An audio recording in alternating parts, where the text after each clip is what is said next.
ছাত্রটা কান্না শুরু করেছে, আমি নিজেও চোখের পানি রাখতে পারলাম না। ফজরের নামাজের পরে বাচ্চারা আমি বললাম বাবা এদিকে আয়। এই বাবা ডাক দেওয়ার সঙ্গে সঙ্গে ওই বাচ্চার এতিম বাচ্চার চোখের কোটা বেয়ে বেয়ে পানি পড়া শুরু করলো, থর থর করে কান্না শুরু করলো। বলো বাবা তুই কান্দোস কে? আমার কাছে এসে বলল হুজুর আর 60 বছর হলো আমার কেউ আব্বা বলে ডাক দেয় না, আমার কেউ বাবা বলে ডাক দেয় না, আমার মাও নাই বাবাও নাই, আমি আপনি যখন আমার বাবা বলে ডাক দিয়েছেন আমার বাবার কথা মনে পড়ে যায়। এই মজলিসের ভিতর অনেক মানুষের বাবা নাই, অনেক মানুষের মা নাই। আজকে মার দরজা বন্ধ, বাবার দরজা বন্ধ। বাবার 3 টুকরা কাপড় পরাইয়া কবরস্থানে রেখে আসো, মাকে 5 টুকরা কাপড় দিয়ে কবরে রেখে আসো। তুমি রাত্রে বেলায় কত কম্বল গায়ে দাও, কত গরমের কাপড় গায়ে দাও, সকাল বেলা দামি দামি জ্যাকেট গায়ে দাও। ওরে আমার মা ওই কবরস্থানে শুয়া শুয়া কান্না করে রে মালিক, ও আমার রব, ও আমার মালিক, আমার ছেলেকে দুঃখ দিও না, আমার ছেলেকে দুঃখ দিও না। বাচ্চাগুলি রহমাতুল্লাহর লাশের কাছে দাঁড়াইয়া কান্না করে। ইমাম গাজালি রহমাতুল্লাহ আলাইহি বাচ্চার কাছে গেলেন, যে মাথায় হাত দিয়ে বলেন বাবা বাবা কান্না করো কে, কান্না করো কে? বলে আপনি কে? বলে আমি ইমাম গাজালি রহমাতুল্লাহ আলাইহি, আমি ইমাম গাজালি পড়াবো। আউলিয়ারা কারে কুবা ইখতিয়ার, জাহেলারা কার দুনিয়া ইখতিয়ার, নাইলে মুমিন সুয়ে মুমিন মিশাওয়াদ, নাইলে কাফের সুয়ে কাফের মিশাওয়াদ। ওই রহমাতুল্লাহর ছেলে দাঁড়াইয়া ইমাম গাজালিকে জড়ায় ধরে কান্না শুরু করে আর বলে হুজুর আমার বাবার দরজা কেউ পড়ায় না, আমার এতিম বলে ধাক্কা দিয়ে এলাকা থেকে বের করে দেয়। আপনি আপনারা কে পড়াইছে, কে পড়াইছে? বলে আমি রাত্রি বেলায় স্বপ্ন দেখলাম তোমার বাবার জানাজা আমি পড়াইব।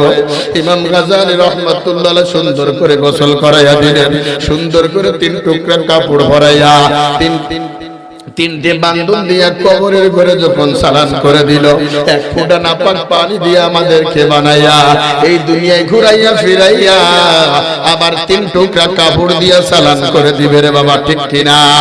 ও পর্দার আড়ালের মা, ও পর্দার আড়ালের বোন, তোমরা লাল শাড়ি পরিয়া তোমরা এই ঘরে ঢুকছো, আবার সাদা শাড়ি পরিয়া তুমি এই ঘর থেকে বের হয়ে যাওয়া। ছেলে কাঁদবে আব্বু বলে, ওরে মেয়ে কাঁদবে আব্বা রে, আমাদেরকে এতিম করে কোথায় যাচ্ছ চলে রে? কি যে উপায় হবে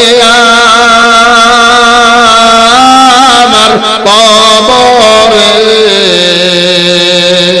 মাওলা যদি মাফ না করেন মোদের, মাওলা যদি মাফ না করেন মোদের, ওই কবর হইল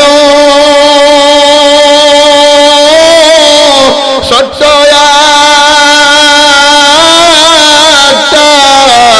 মাটির ঘর, ওই কবরে থাকিতে হইবে জীবন ভর। বলেন ওই কবরে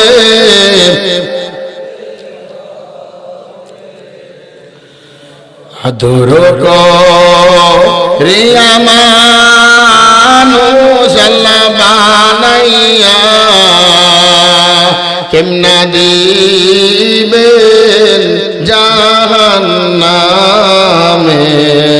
মাওলা ফেলিয়া।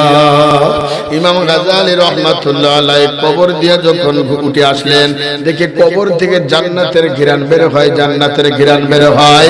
ইমাম গাজালি রাহমাতুল্লাহ আলাইহি ছেলেকে ডাক দিল, ইমাম গাজা ও ছাত্র ও আমার ছেলে এদিকে এদিকে, তোর বাবার কি আমল আছে?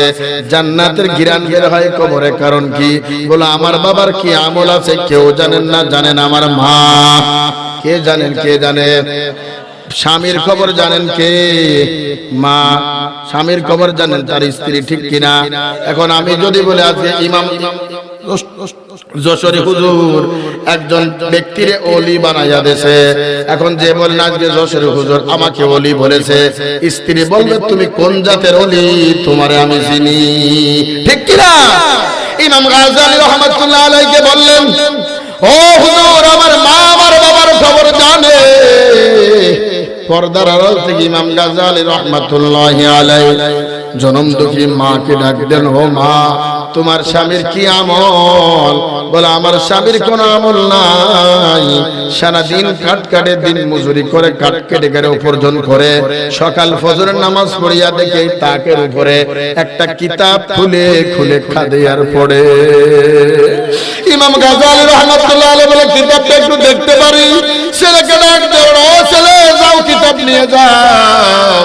বলে তোমার বাবা কোন জায়গায় পড়ে? ইমাম গাজ্জালী খুলে দেখে ওই রহমাতুল্লাহ যেই জায়গায় পড়ে, পড়তে পড়তে অক্ষরগুলো উঠে গেছে।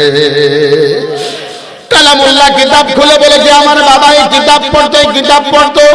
অনেক বাবা আছে, অনেক মা আছে, অনেক বোন আছে, কোরআন পড়তে পারো না। তোমাদের একটা কথা বলে যাই, ফজর নামাজ পড়িয়া কোরআনটা খুলে খুলে হাত নাড়াইবা, বলো আল্লাহ পৃথিবীর ভিতরে সবচেয়ে দামি কিতাব, সবচেয়ে মূল্যবান কিতাব পড়ার শক্তি নাই, আমি তো এখন পড়তে পারি না। হুজুরের জবান দিয়ে শুনছি কোরআনের দাম অনেক বেশি, আল্লাহ পড়তে পারি না, হাত বোলাচ্ছি, চোখের পানি ফেলতেছি।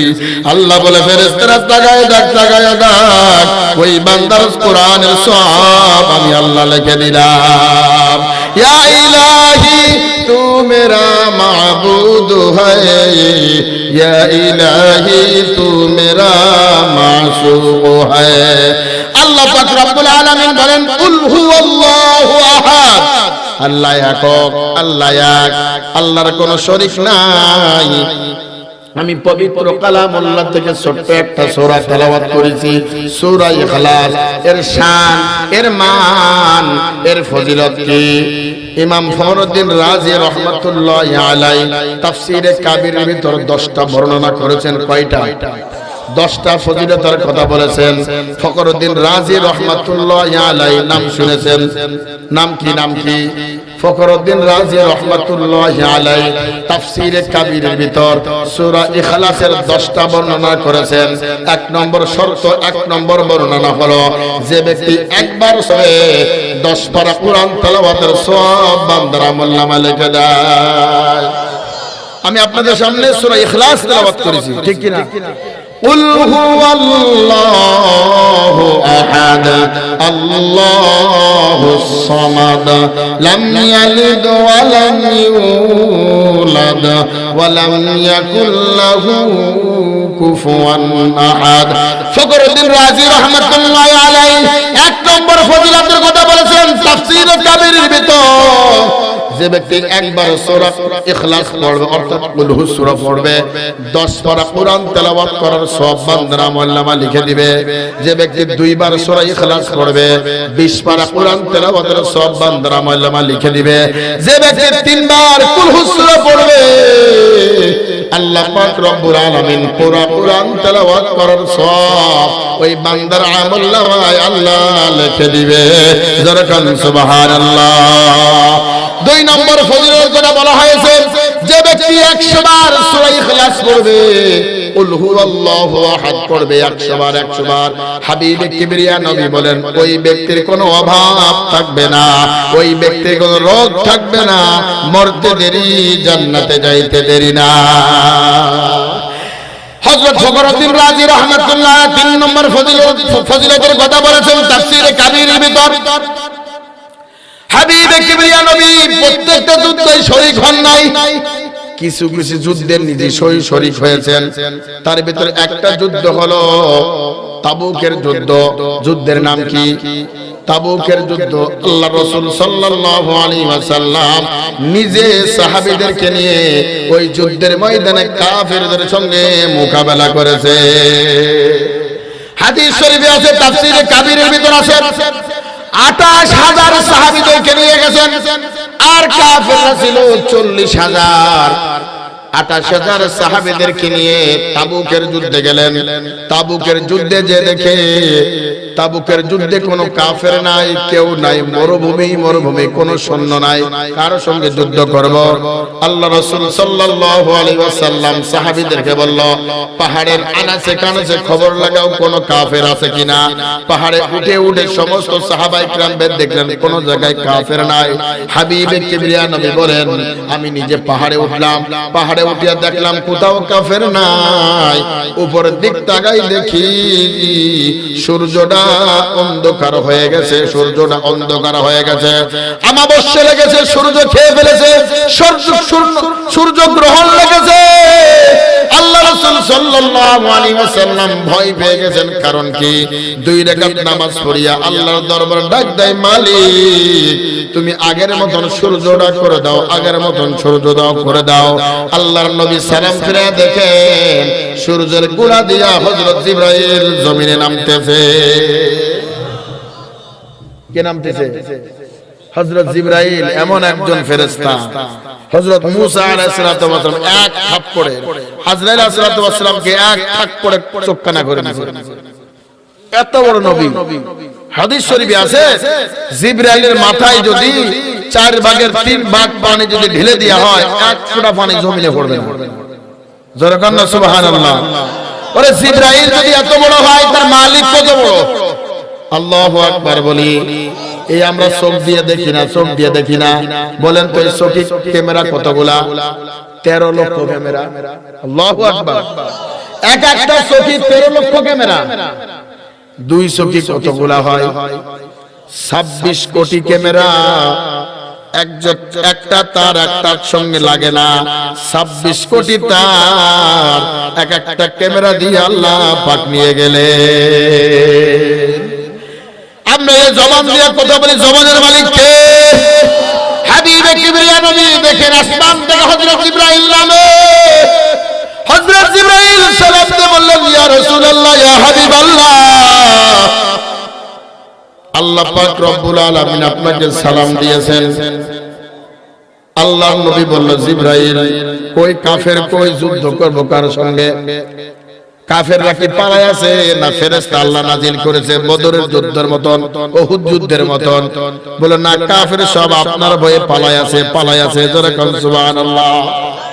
কিন্তু আমি একটা দল আনছি, ফেরেশতার কাফেলা আনছি। একজন না, 2 জন নয়, 70,000 ফেরেশতা আজকে জমিনে আনছি।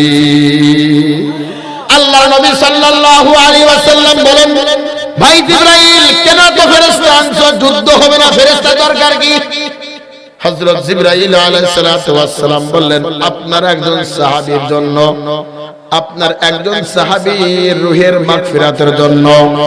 হযরত জিবরাইল বললেন, একজন সাহাবীর রূহের মাগফিরাতের জন্য আল্লাহ পাক রব্বুল আলামিন 70,000 ফেরেশতা জমিনে জিয়ারত করার জন্য পাঠায় আছে। আল্লাহর নবী সাল্লাল্লাহু আলাইহি ওয়াসাল্লাম বলেন, সেই সাহাবীর নাম কি? হযরত জিবরাইল আলাইহিস সালাতু ওয়াস সালাম বলেন, ইয়া রাসূলুল্লাহ, ইয়া হাবিবাল্লাহ, ওই সাহাবীর নাম হলো মুআবিয়া ইবনে মুআবিয়া। নাম কি? জোরে কোন নাম কি? মুআবিয়া ইবনে মুআবিয়া। আপনাদের কষ্ট হচ্ছে? উঠে চলে যান, তাহলে দোয়া করে দি, দোয়া করে দি ভাই। সূরা ইখলাসের ফজিলত শোনাচ্ছি, আপনারা উঠে যাচ্ছেন, কারণ কি? ভালো লাগে না? কার কার ভালো লাগে? হাত তোলেন, হাত তোলেন। কার কার ভালো লাগে? হাত তোলেন। ভালো লাগে কার কার? কোরআনের কথা শুনতে ভালো লাগে কার কার? ঝাঁকি দেন, হাত নামান। কোরআনের কথা বলতেছি, উঠে চলে যাচ্ছেন। চার দোকানে ঘন্টার পর ঘন্টা বসে থাকেন, একবারও তো ওঠেন না। এই মুরব্বী মানুষ, দাড়ি নেই, কিচ্ছু নেই, বুড়ো হয়ে গেছে, 60 বছর বয়স, ঠ্যাঙ্গের উপর ঠ্যাং তুলে, বিড়ি একাতে নিয়ে, চা একাতে নিয়ে, এই যে ফতুয়া দেয়, মনে হয় কোন মাদ্রাসা থেকে ইফতার শেষ করে আইছে। একটু ওঠে না। আর ওই সাইডে টিভি লাগাই দিয়েছে, মোটো বাংলা, জি বাংলা, সারাদিন। ঠিক কিনা? কোরআনের মাহফিলে আসলে খালি উঠাউঠি করে, কৌজুর মাজা লেগে গেছে। 7 দোকানে মাজা লাগে না?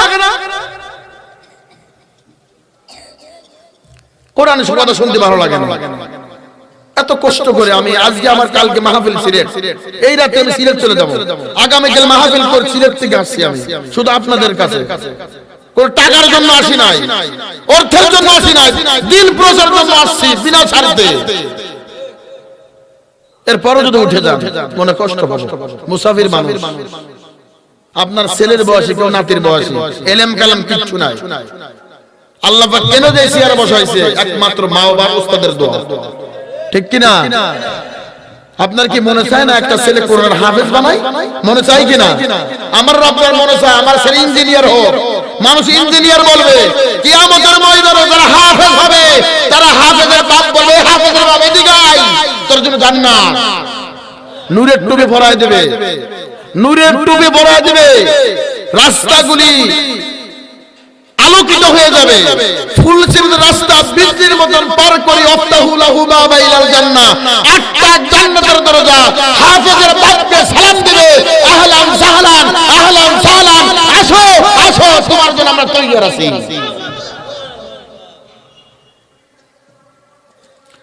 আল্লাহ রাসূল সাল্লাল্লাহু আলাইহি ওয়াসাল্লাম হযরত জিবরাইলকে বললেন, যুদ্ধ হবে না, তুমি তো ফেরেশতা আনছো।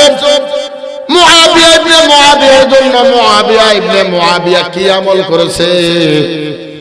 হযরত জিবরাইল আলাইহিস সালাতু ওয়াস সালাম এমন কোন বড় আমল করে নাই, ৭০,০০০ ফেরেশতা পাঠাইছে ছোট্ট একটা আমল করার জন্য।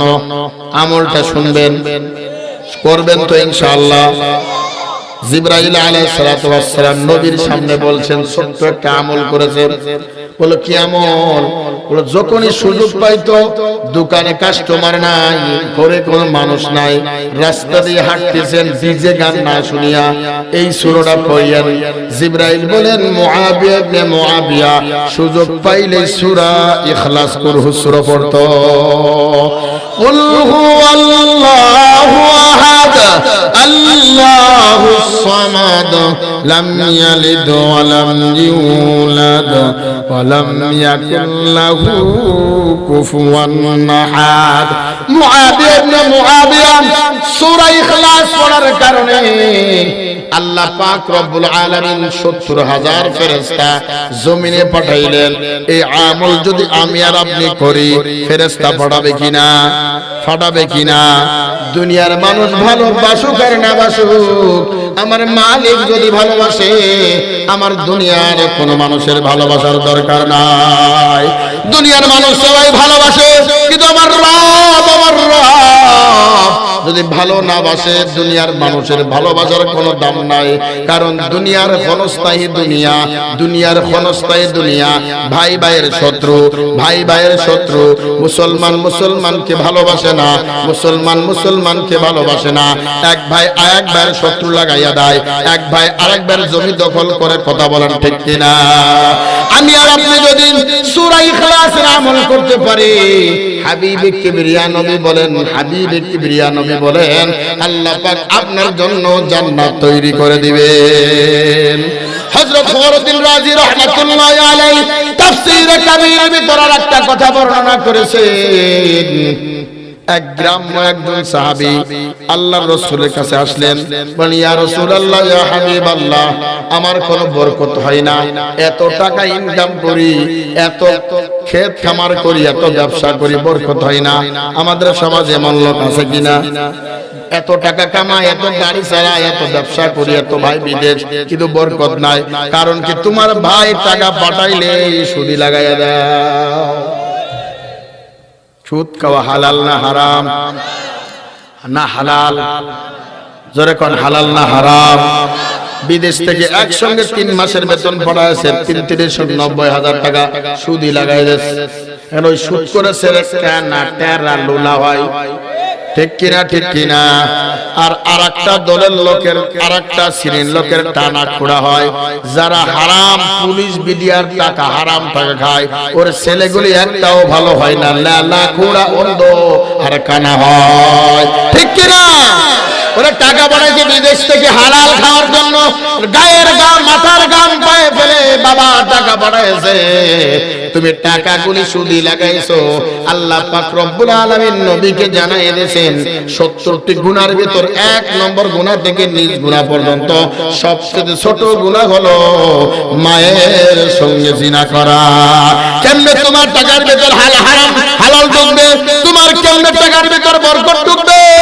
ইমাম সাহেবের দিক তাকায় দেখো, মুয়াজ্জিনের দিক তাকায় দেখো, বেতন পাই 3000 টাকা, বেতন পাই 4000 টাকা, তার গায়ের জামার দাম 4000 টাকা, জুব স্যান্ডেলের দাম 3000 টাকা, টুপির দাম 150 টাকা, রুমালের দাম 500 টাকা, আছে কিনা খবর নিয়ে দেখো। ওই বডি দিয়ে আছে 10000 টাকা, বেতন পাই 4000 টাকা, আবার 9 মাস বেতন বাকি। বরকত দিবেন কে? জোরে কোন বরকত দেন কে? আকাবিররা একটা উদাহরণ নিয়ে চলতেছে, দুনিয়ায় একটা কুত্তা বছরে 5টা বাচ্চা দেয়, আর গরুতে একটা বাচ্চা দেয়, কিন্তু গরু কুরবানি হয়, কুত্তা কিন্তু কুরবানি হয় না। এলাকায় ঘুরে ঘুরে দেখেন কুত্তা পাওয়া যায় না, প্রত্যেকটা গ্রাম্য বাড়িতে গরু পাওয়া যায়। এই জন্য হালালে বরকত আছে, হারামে বরকত নাই। ওই গ্রাম্য সাহাবী ডাক দেন, ইয়া রাসূলুল্লাহ, ইয়া হাবিবাল্লাহ, আমি কামাই করি বরকত হয় না, আমি ইনকাম করি বরকত হয় না। তোমার একটা আমল শিখায় দি, এই আমলটা ঘরে যে করবা তোমার টাকার অভাব থাকবে না, পয়সার অভাব থাকবে না, অর্থের অভাব থাকবে না, ঋণ তুই পরিশোধ করে দিতে পারবা। ওই সাহাবী ডাকতে বলেন, ইয়া রাসূলুল্লাহ, তাড়াতাড়ি শিখায় দেন। আল্লাহ রাসূল সাল্লাল্লাহু আলাইহি ওয়াসাল্লাম তাবিজ দিতেন, তাবিজ এই অন্তরে ঢুকায় দিতেন, আর আমরা দি তাবিজ গলায় ঝুলাইয়া। ইমাম সাহেব গেছে 500 টাকা নেই, হুজুর আমার ছেলে কথা না, তাবিজ একটা লিখে দেয়, তাবিজ একটা লিখে দেয়, দেন 500 টাকা হাদিয়া, খান হাদিয়া, সমস্যা নেই। আল্লাহ রাসূল তাবিজ দিতেন, অন্তর ঢুকাইয়া কলিজা ঢুকাই দিতেন, আর আমরা দি গলায় তাবিজ ঝোলাইয়া। গতকাল আমি শাহপরানে গেছি, শাহপরান আমার সামনে থেকে হুজুরের লাল সুতা নেবেন, বান্ধেন, মনে রাজা বন্ধ হবে, একদম থাপ্পড় লাগাই দেব। এই তো হুজুরের তো আপনাদের ভালো লাগে না। আমি বললাম, তোর কি ছেলে সন্তান আছে? বিয়েই তো করি নাই। তুই একটা আগে লাগা, তুই বিয়ে কর, তারপর আমার দিস। আর কথা বলে না। যান শাহ আলীর মাজারে, খানজান আলীর মাজারে যান, শাহপুরের মাজারে যান, একটা বট গাছ আছে, একটা গাছ আছে, সুতা বাঁধতে বাঁধতে গাছটা মরে গেছে। ওই কি ছেলে হবে, ছেলে হবে, খবর নিয়ে দেয়া গেল, ওই পীরের কোনো ছেলেই হয় না। গ্রাম্য সাহাবী এসে বলেন, হুজুর বরকত হয় না। ওই আমলটা করবা। আমলটা কি? যখন ঘরের ভিতর ঢুকবা, শুনবেন শুনবেন, ঘরের ভিতর ঢুকবা, অনেক মানুষ আছে, অর্থ অনেক আছে, কিন্তু বরকত হয় না। ছেলে বাবার কথা শোনে না, মেয়ে বাবার কথা শোনে না। এইভাবে আমলটা শিখাই দিলেন, তুমি ওযু করবা, ওযু করিয়া ডান পা রুমের ভিতর ঢুকাইবা, বলবা আসসালামু আলাইকা ইয়া আহলাল বাইত, সালাম দিয়া, নবীজির সুন্নাত। আজকে তো আমরা সালাম দিই না, বাড়ির সামনে যে ডাক দে, সলিমুল্লাহ বাড়ি আসনি, সলিমুল্লাহ কয় বাড়ি তো নাই। বউ কয় কি, আমার স্বামী তো বাড়ি নাই, বাবা এদিকে যদি কথা কয়ে লই, ঠিক কি না? আগে সালাম দিলেন, আসসালামু আলাইকা ইয়া আহলাল বাইত, 3 বার সালাম দিবেন, নবীজির সুন্নাত। কোন পুরুষের কণ্ঠ যদি না আসে, মনে করবেন ঘরে কোন পুরুষ মানুষ নাই, আস্তে আস্তে চলে আসবেন, বলবেন তুমি সালাম দিবা, সালাম দেওয়ার পরে 3 বার কুলহু সূরা পড়বা। কোন সূরা? ইখলাস না কুলহু? হ্যাঁ, কালকে সিলেটে বয়ান করতেছি, হুজুর ইখলাস করে না, কুলহু সূরা পড়। অনেক গ্রাম্য মারা আছে, বৃদ্ধ মারা। আমি যখন ছাত্র ছিলাম আমাদের খুলনাতে, ওই আমার ধান কালেকশন করতাম, এদিকে এখন করে না, খুব কম করে। বোর্ডিং এ আগে অনেক কষ্ট করেছি, আমরা অনেক কষ্ট করেছি। 2 বেলা খানা দিয়েছে, সকালে বাটি মেরে ভাত, দুপুরে খানা না, ওই আসরে পরে ঘন্টা বেরাইতো, ডাল খাইতে খাইতে শেষ। ডালটা ওযু করেছি, গোশত বছর একবার খাইতাম, ওই কুরবানির সময়। আল্লাহ কয়, তুই ডাল খাইছস, আর তোর এখন মুরগি খাওয়াবো, ঠিক কি না? এক জায়গায় গেছি বাথরুম ভর্তি, ঘটনাটা একটা শুনেন, শেষ করে দি, চলবে চলবে চলবে। এক জায়গায় গেছি বাথরুম ভর্তি, বাথরুম বোঝেন, টয়লেট করতে গেছি, বিশাল বড় লোকের কারবার, বোঝেন তো, কোন ফুটা মোটা কিছু নেই। বাথরুম করতে গেলে তো গর্ত লাগে, বসা লাগে, তো এটা উঁচু জায়গায় লাগে, একদম সমান, বলেন। তা আমি ঘুরে ঘুরে চলে আসতেছি, ওই ঘরের মালিক কয়, হুজুর কি টয়লেট করেছেন? টয়লেট করব কোথায়, সুমন জায়গায় করবো না, গর্ত নেই, ফুটো নেই, কি করবো?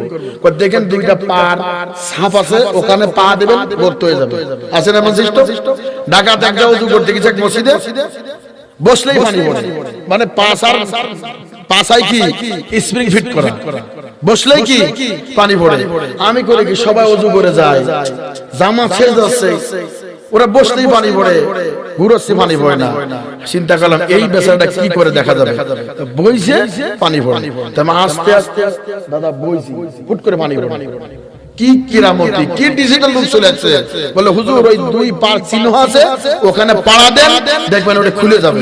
তো আস্তে আস্তে ভয় ভয়, জীবনে তো যাই নাই, এত দামি পায়খানা জীবনে তো বানাতে পারবো না। তো ওই জায়গায় আস্তে আস্তে পা দিয়েছে, খুলে গেছে, গর্ত হয়ে গেছে।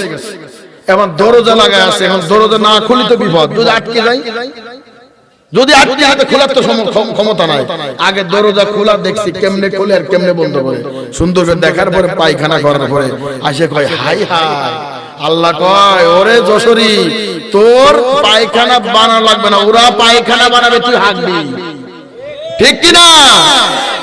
আল্লাহ কি করে জানেন? তুই জীবনভর কষ্ট করেছিস, মাঝে ছাত্র যারা ছাত্র শোনো, তোমাদেরকে বলি, সারা জীবন ডালের পানি খেয়েছো, ডাল খেয়ে সবজি খেয়েছো, এখন মুরগি খাবা, ওরা রান্না করবে তুমি খাবা।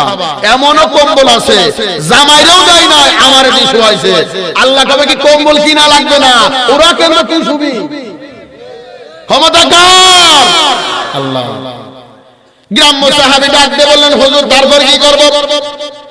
তিনবার বুলহুসুরে পড়ে জবানে ফু দিবা, অন্তরে ফু দিবা, কলিজায় ফু দিবা, চলে আসবা আর কাম করবা। এইভাবে আমল করতে করতে এত সম্পদের মালিক হলেন। মালিক হইতে হইতে হইতে হইতে আল্লাহর রাসূলের সঙ্গে আর সাক্ষাৎ করতে পারে না। একদিন আল্লাহর নবী ওই রাস্তা দিয়ে যায়, ওই সাহাবীর সঙ্গে দেখা। বলল কি এই সাহাবী, তুমি তো আমার সঙ্গে আর দেখা করো না, কারণ কি? বলো এই আমলটা করার পরে এত সম্পদের মালিক হয়েছি, পাহারা দিতে দিতে ঘরে গোয়াল ভরা গরু, পুকুরে মাছ ভরা, পুকুরে মাছ ভরা, এবং কি ছাগল ঘরে ছাগল ভরা, গোয়াল ভরা ধান, এইগুলা দেখতে দেখতে আপনার কাছে আর যাইতে পারে না। আল্লাহ রাসূল বলেন সূরা ইখলাসের ফজিলত তুমি যদি মৃত্যুর আগ পর্যন্ত করো, তোমার অভাব থাকবে না। ফখরুদ্দিন রাজি রাহমাতুল্লাহ আরেকটা ওয়াকিয়া শুনেছেন, আরেকটা ওয়াকিয়া তাফসীরে কাবীরের ভিতর আল্লাহ রাসূল সাল্লাল্লাহু আলাইহি ওয়াসাল্লামের সামনে হযরত জিবরাইল আলাইহিস সালাতু ওয়াস সালাম বসা। একজন সাহাবী রুমাল মুড়ি দিয়ে যায়, রুমাল মুড়ি দিয়ে যায়। আল্লাহর নবী বললেন, এ ইয়া রাসূলুল্লাহ, ইয়া হাবিবাল্লাহ। ভাই জিবরাইল বলল, হুজুর এর কি চেনেন? বলল এর তো চিনি না। এর কে? বলে আবু যর গিফারি। বলে তুমি কেমনে চেনো? বলল আমি শুধু চিনি না, আসমানের মালিক, আসমানের ফেরেশতা, জমিনের ফেরেশতা আবু যর গিফারিকে চেনে। জোরে কোন সুবহানাল্লাহ। আল্লাহর রাসূল সাল্লাল্লাহু আলাইহি ওয়াসাল্লাম বলেন, কি আমল করার কারণে, কি আমল করার কারণে আবু যর গিফারিকে আসমানের ফেরেশতা, জমিনের ফেরেশতা, স্বয়ং আল্লাহ পাক রব্বুল আলামিন চেনে। জিবরাইল বলেন, ইয়া রাসূলুল্লাহ, ইয়া হাবিবাল্লাহ, সুযোগ পাইলেই সূরা ইখলাস পড়ে, সুযোগ পাইলেই সূরা ইখলাস পড়ে, সূরা ইখলাস পড়ে। এই জন্য আসমানের ফেরেশতা, জমিনের ফেরেশতা, আল্লাহ পাক রব্বুল আলামিন হযরত আবু যর গিফারিকে চেনে। জোরে কোন সুবহানাল্লাহ। এই জন্য কোরআনকে মহব্বত করতে পারবো তো ইনশাআল্লাহ। আল্লাহ পাক রব্বুল আলামিন বলেন, ইয়া আইয়ুহাল্লাযীনা আমানু তাকুল্লাহা ওয়া কুনু মা'আস সাদিকিন। আল্লাহকে ভয় করো, ভয় করার পর ওয়া কুনু মা'আস সাদিকিন, যারা সত্যবাদী, যারা আলেম, যারা উলামায়ে ইকরাম, তাদেরকে মানো, মানলে জান্নাত। হাবিবে কিবরিয়া নবী বলেন সাল্লাল্লাহু আলাইহি ওয়াসাল্লাম বলেন, শেষ জামানায় একজন আলেমের দিক যারা নেক নজরে তাকাবে, নেক নজরে তাকাবে, তাদেরকে আল্লাহ পাক রব্বুল আলামিন বলেন নবীকে সরাসরি তারা দর্শন করলো। শেষ জামানার ভিতরে একজন আলেমের সঙ্গে মুসাফাহা করবেন। হাবিব কিবরিয়া নবী বলেন, ইয়ার এ সাহাবীরা শোনো, ওই জামানার ভিতরে যেন একজন আলেমের সঙ্গে মুসাফাহা করবে, স্বয়ং আল্লাহর নবীর সঙ্গে মুসাফাহা করলো। জোরে কোন সুবহানাল্লাহ। এই জন্য ওয়াকুলু মা'আস সাদিকিন, যারা সত্যবাদী, যারা কামালিয়াত, আল্লাহ পাক তাদেরকে মানার কথা বলা হয়েছে। সত্যবাদী কারা? ভারতবর্ষের ভিতরে একজন ওলি আছে, ওলিয়ে কামেল, হযরত কুতুবউদ্দিন বখতিয়ার কাকি রাহমাতুল্লাহি আলাইহি। জীবনভর যুদ্ধ করেছেন ইসলামের জন্য, জীবনভর যুদ্ধ করেছেন ইসলামের জন্য, রক্ত দিয়েছেন, কুরবানি করেছেন, জেল খেটেছেন। কুতুবউদ্দিন বখতিয়ার কাকি রাহমাতুল্লাহি আলাইহি মৃত্যুর কয়েকদিন আগে তার খাদেমকে ডাক দিয়ে বলল, খাদেম, আমি যখন মৃত্যুবরণ করব, চারটা আমল যার ভিতর আছে, চারটা ক্ষমতা যার ভিতর আছে, সে আমার জানাজা পড়বে। জোরে বলেন সুবহানাল্লাহ। ওলিয়ে কামেল হযরত কুতুবউদ্দিন বখতিয়ার কাকি রাহমাতুল্লাহ আলাইহি মারা গেলেন।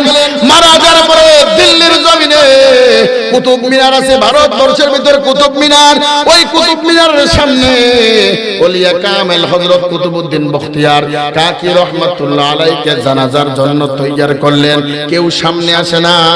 সবাই বলল, ও খাদেম, কেন জানাজা পড়াও না, জানাজা পড়াও না? বললেন, যার ভিতরে চারটে গুণ আছে, আমার শায়েখ মুর্শিদ বলে গেছে, ওই ব্যক্তি জানাজা পড়াইবে। দিল্লির জমিনে থরথর থরথর করে কাঁপে, হাজার